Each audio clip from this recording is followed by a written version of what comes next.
Ромите да бидат минимум 2% застапени во државната и јавната администрација за да се запази правичната застапеност, да се направи двојна буџетска алокација како би се решиле проблемите на ромите и да се направи двојно поголема реализација на капиталните инвестиции во ромските населби.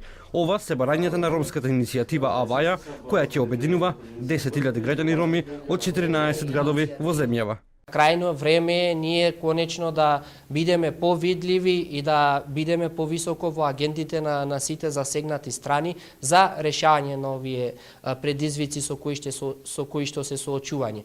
Затоа што доколку велиме дека нашите аспирации се кон Европската унија како земја и промовираме концепт на едно општество за сите, ние ромите треба да бидеме дел од тоа и тоа гласно го артикулираме.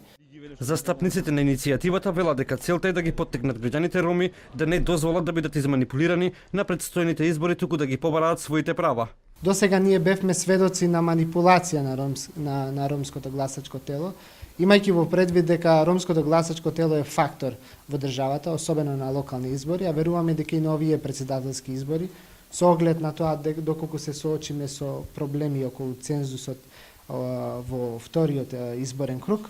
Меѓутоа сметаме дека ова е клучен момент кога ромската заедница ќе ги каже своите потреби, па да видиме како кандидатите, мислам и што ќе ветат кандидатите за подобрување на состојбата на заедницата. Од граѓанската иницијатива Аваја дополнително побара од кандидатите за претседател на државата да се позанимаваат со ромските прашања, а не да ги запоставуваат во нивните програми.